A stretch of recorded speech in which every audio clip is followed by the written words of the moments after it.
oyo bomoko ya mboka. Toza na système ya digital momo. Bomoko ya mboka oyo. Bomoko ya mboka. Bomoko ya mboka. Bomoko ya mboka. Bomoko ya mboka. Bomoko ya mboka. Bomoko ya mboka. Bomoko ya mboka. Bomoko ya mboka. Bomoko ya mboka. Bomoko ya mboka. Bomoko ya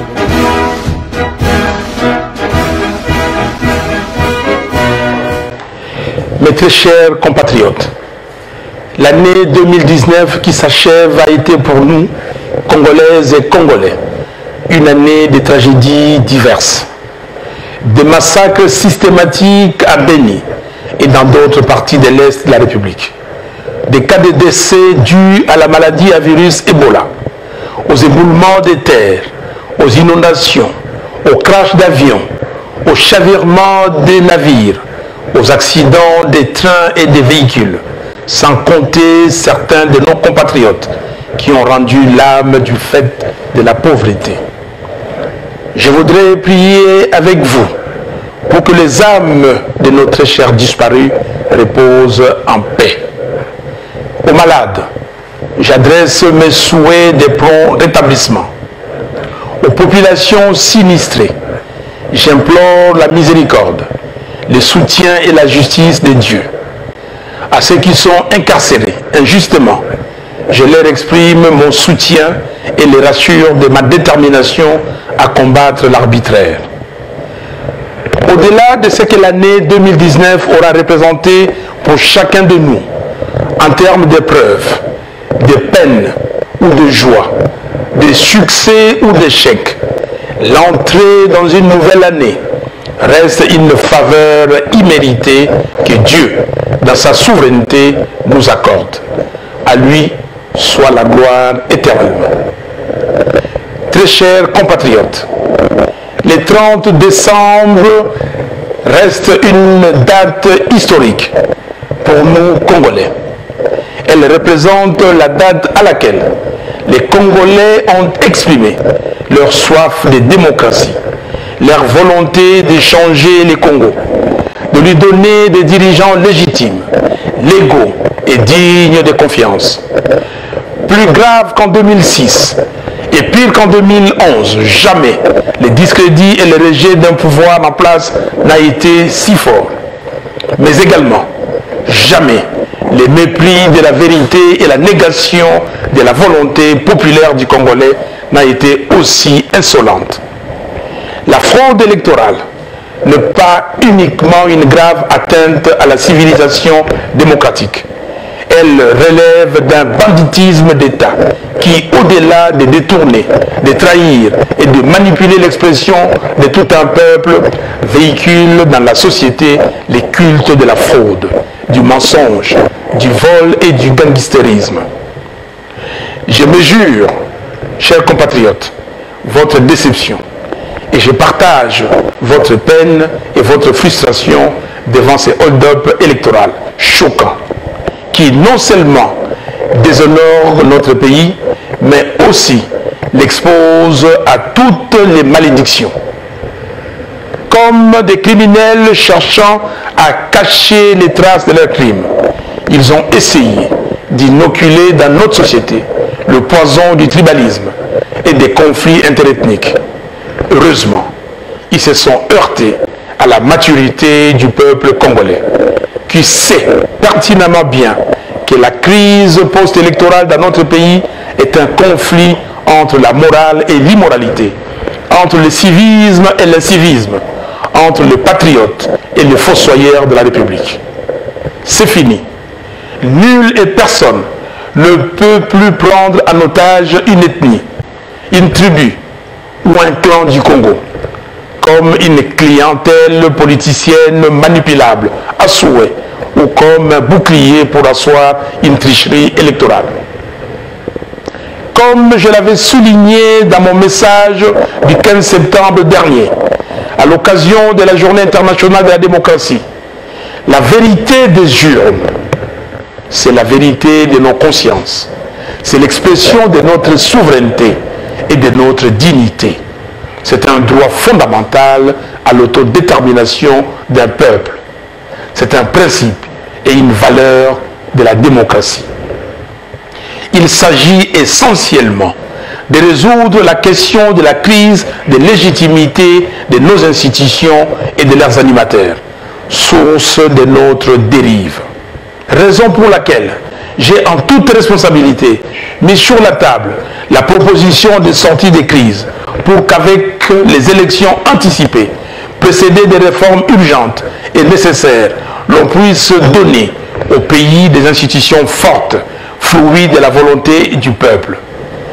Très chers compatriotes, l'unité du Congo, la cohésion nationale, la conscience d'appartenir à une même nation et le vouloir vivre ensemble ont été forgés dans l'âme du Congolais par nos dévanciers, dont nous sommes fiers d'être des héritiers politiques. À ces sujets, Patrice Emery Lumumba disait, je cite, « Pour le peuple, je n'ai ni père ni mère. Pour le pays, je ne suis d'aucune tribu, d'aucune province. Je ne suis pas un homme, je suis une idée. Je suis le Congo, car le Congo m'a fait. Et à mon tour, je façonne le Congo. » Celui qui vient vous dire, allons détruire chez l'autre, parce qu'il n'est pas de notre tribu, de notre province, celui-là est l'ennemi de notre indépendance, de notre souveraineté. Fin de citation. Très chers compatriotes, je viens de séjourner à Béni, où j'ai passé la fête de la Nativité avec les compatriotes qui y habitent afin de leur témoigner de ma compassion, de mon affection et de ma solidarité.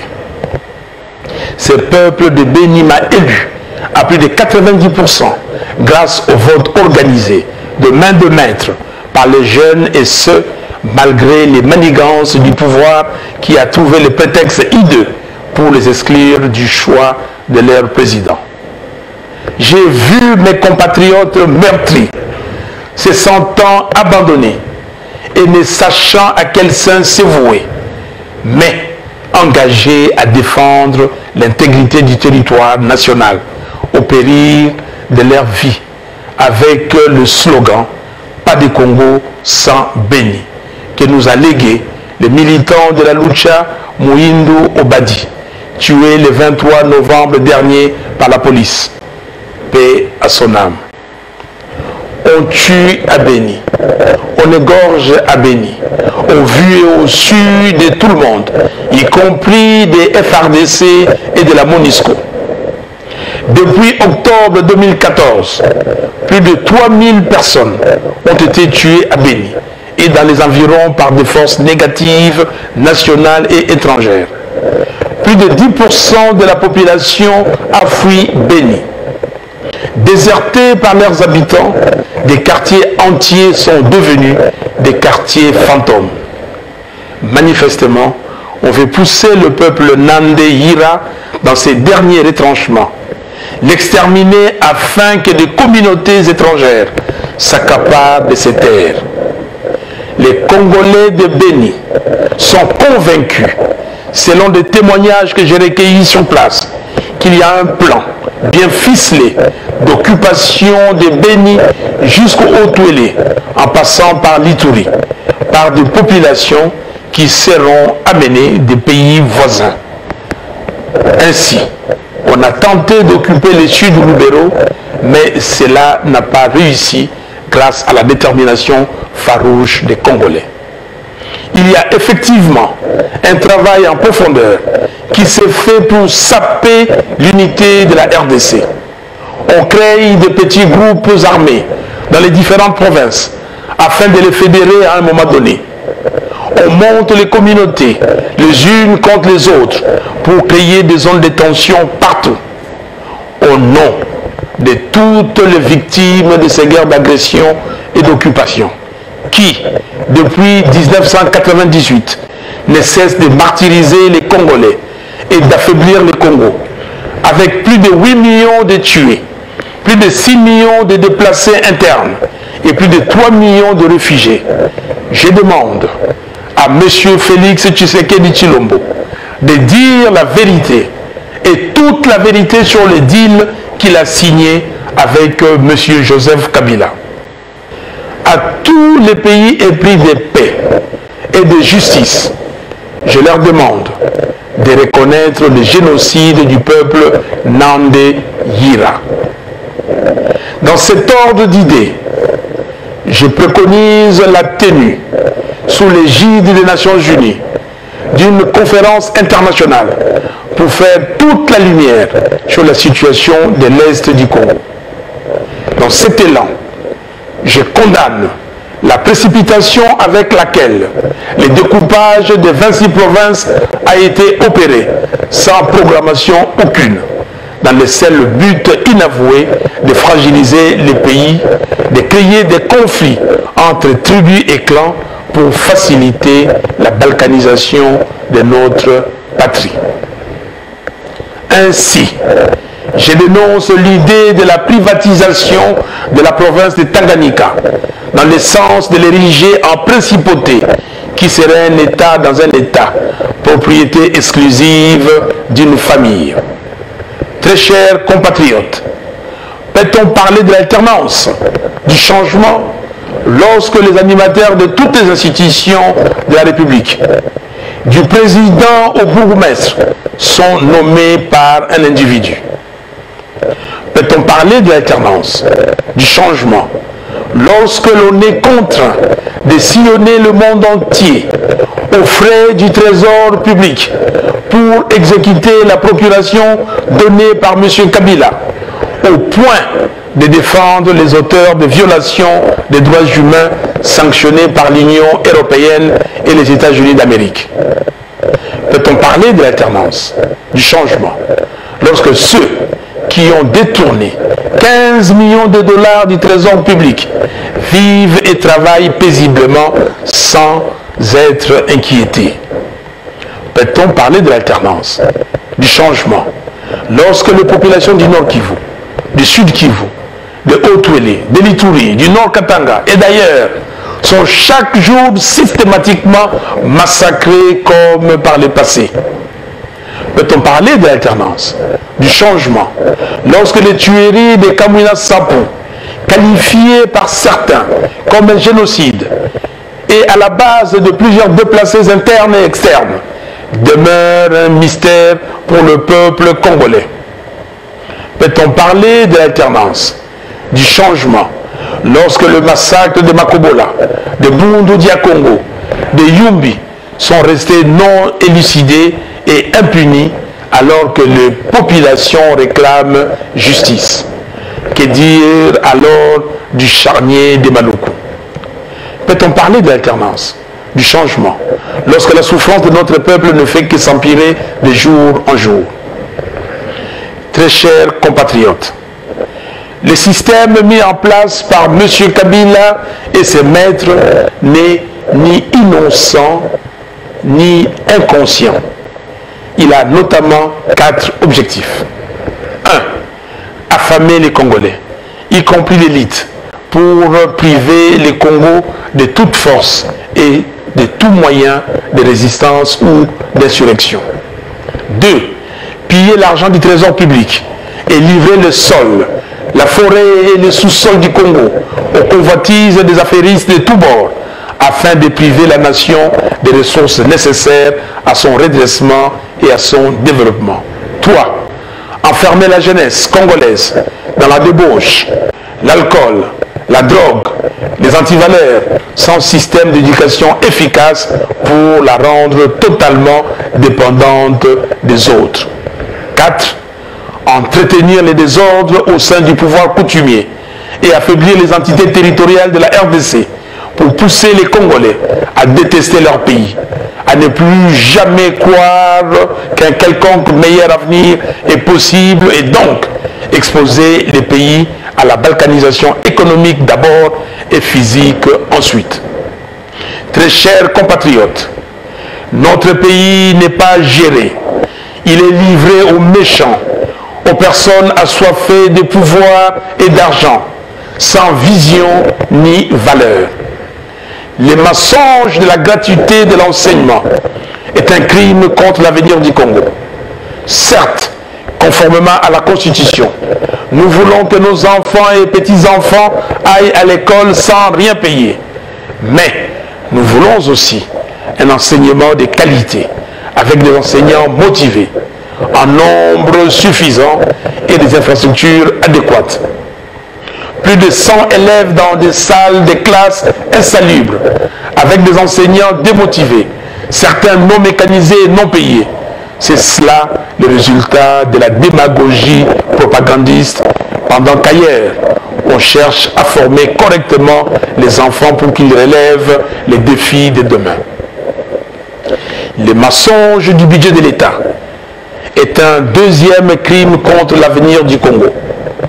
L'État congolais, avec toutes les ressources naturelles dont regorge le pays, est incapable de générer 10 milliards de dollars de ressources à cause de la corruption et du pillage organisé.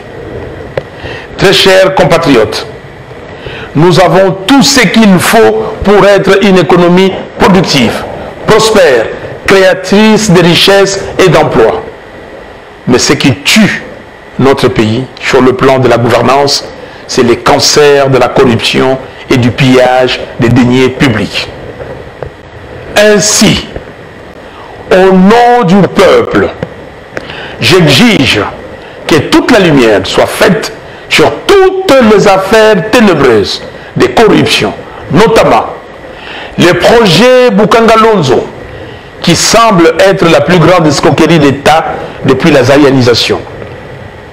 L'affaire de 15 millions de dollars de décompte sur la créance des sociétés pétrolières, sur le trésor public, que d'aucuns ont qualifié de rétro-commission.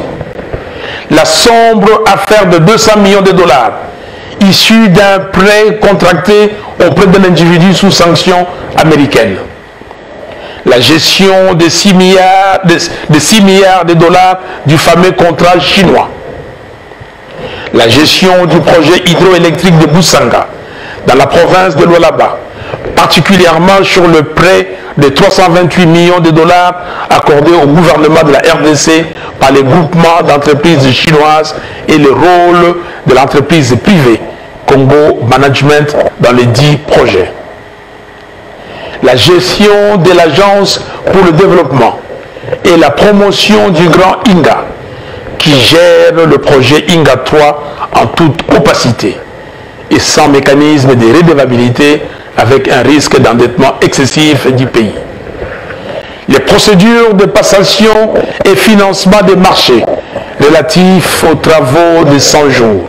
La mine en construction de Kamoa Kakula à Kolwezi, qui regorge un potentiel de 50 millions de tonnes de cuivre, représentant une valeur de 310 milliards de dollars au prix actuel du cuivre. Ces gisements viennent ainsi consolider le potentiel à vue de la filière cuivre de notre pays, qui passe à 120 millions de tonnes de cuivre, ce qui représente à l'heure actuelle une valeur de 750 milliards de dollars. À ces chiffres, il faut ajouter 6 millions de tonnes de cobalt qui accompagnent le cuivre dans certains gisements du Grand Katanga. Au prix actuel de 32 500 dollars la tonne, cela représente une valeur de 200 milliards de dollars.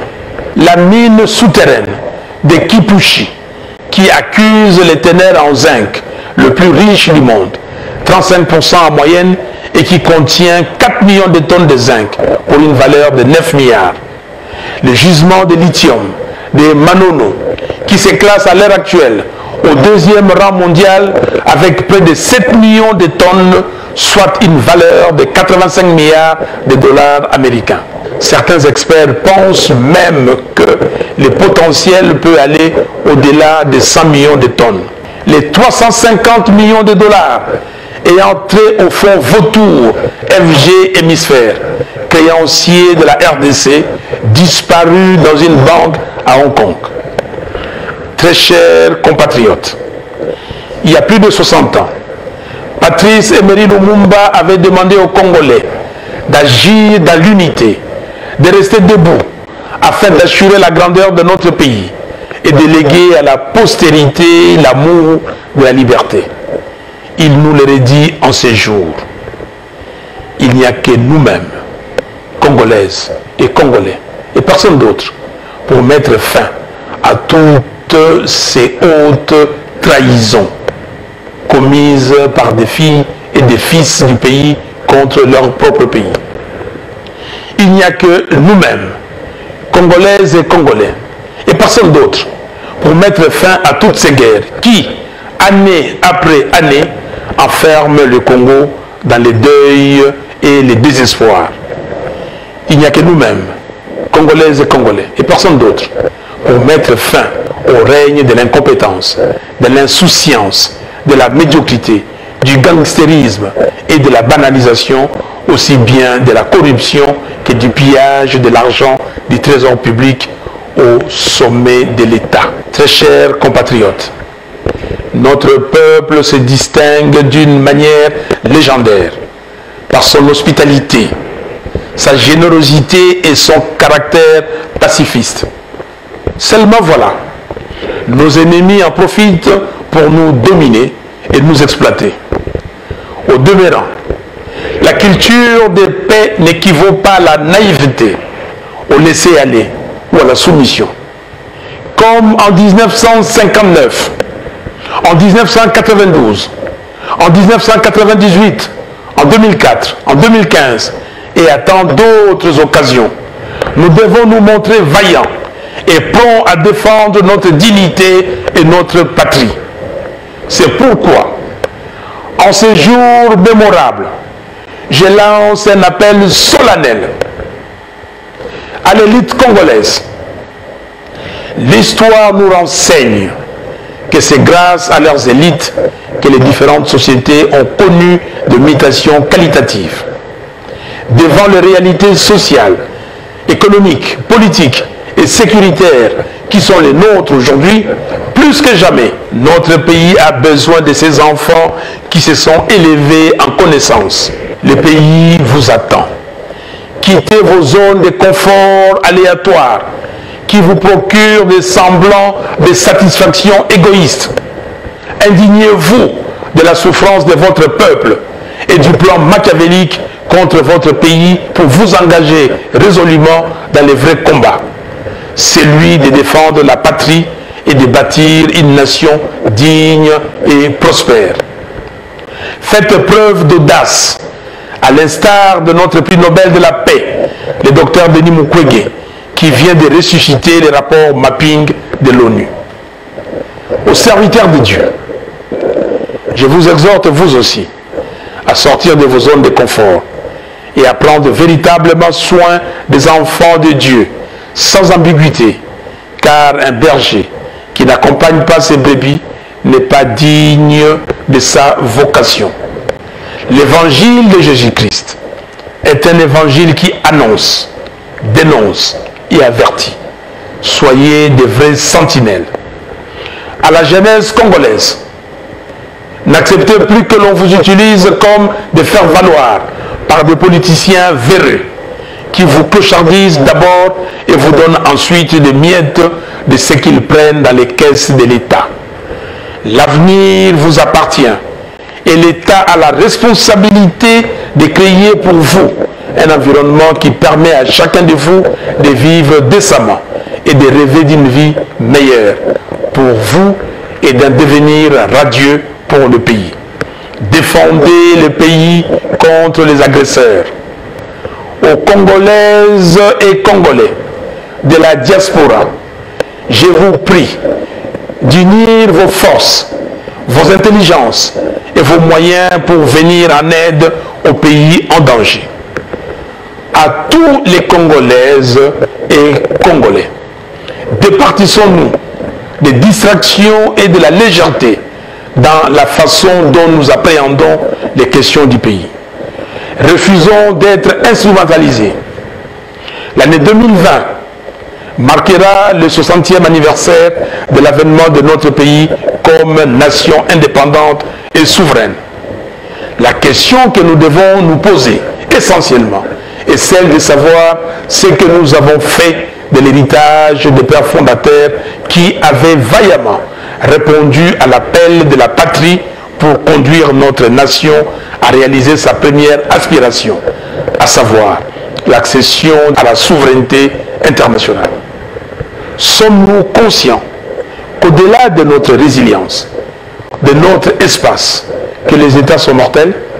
Ils peuvent en effet disparaître, se désintégrer par absence de vision ou par démission de son élite.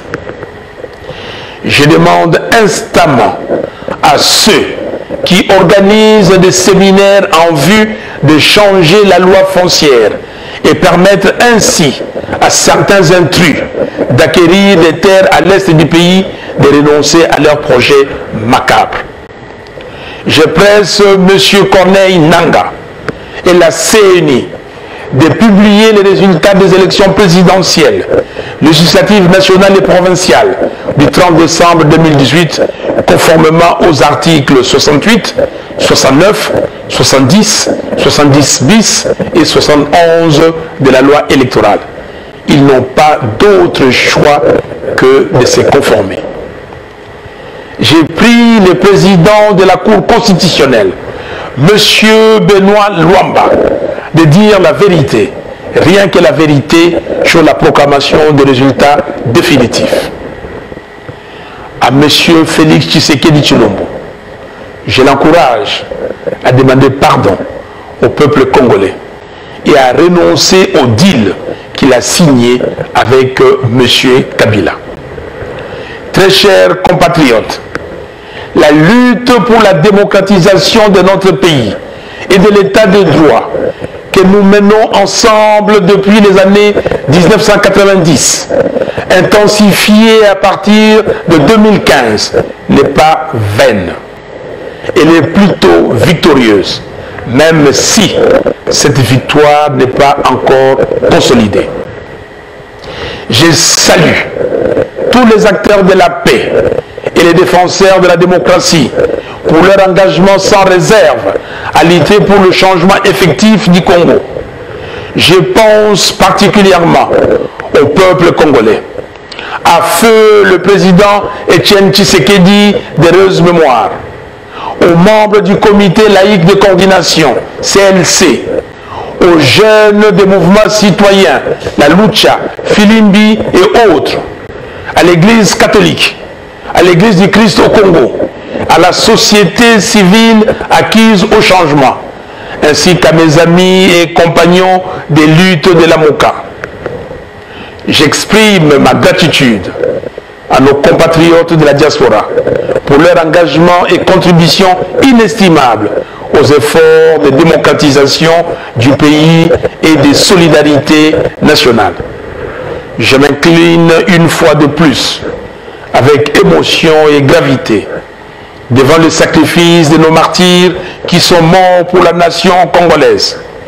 Ils ont donné leur vie pour sauver la démocratie et sortir notre État de la tyrannie. J'ai une pensée particulière à l'endroit de tous ceux qui garderont longtemps les stigmates de la barbarie et de la dictature. Très chers compatriotes, voilà pourquoi nous devons plus que jamais réagir avec courage pour montrer au monde entier que nous sommes conscients de l'existence d'un plan machiavélique contre notre pays et nous sommes déterminés à les défendre. Ainsi, le 17 janvier 2020, jour du martyre de notre héros national, je vous invite à une marche de deuil et d'indignation sur toute l'étendue du pays et dans la diaspora. Deuil pour pleurer nos frères et sœurs tués à Beni et ailleurs. Indignation pour exprimer notre désapprobation au plan de balkanisation de notre pays. Ces jours-là, soyons tous de Lumumba. Bandeau blanc autour de la tête, nous marcherons pour dire au monde entier que nous sommes désormais réveillés, debout, déterminés et en marche pour sauver notre patrie en danger. Ceux qui ne pourront pas marcher, qu'ils portent seulement le bandeau blanc du deuil et d'indignation partout où ils se trouveront. Les 12 et les 13 février 2020, nous organiserons un forum sur le thème « L'intégrité de la RDC ». mes très chers compatriotes, je formule le vœu que l'année 2020 soit pour chacun de nous une année de paix et de sécurité, une année de bonne santé, de grande espérance, de joie et de réussite à la fois dans nos projets personnels et au service de notre cher et beau pays, la République démocratique du Congo. Je décrète l'année 2020, l'année de libération de la République démocratique du Congo. Nous ne serons jamais, jamais alors jamais, esclaves de qui que ce soit. Réveillons-nous. Que Dieu bénisse la République démocratique du Congo et son vaillant peuple. Bonne et heureuse année 2020. Je vous remercie.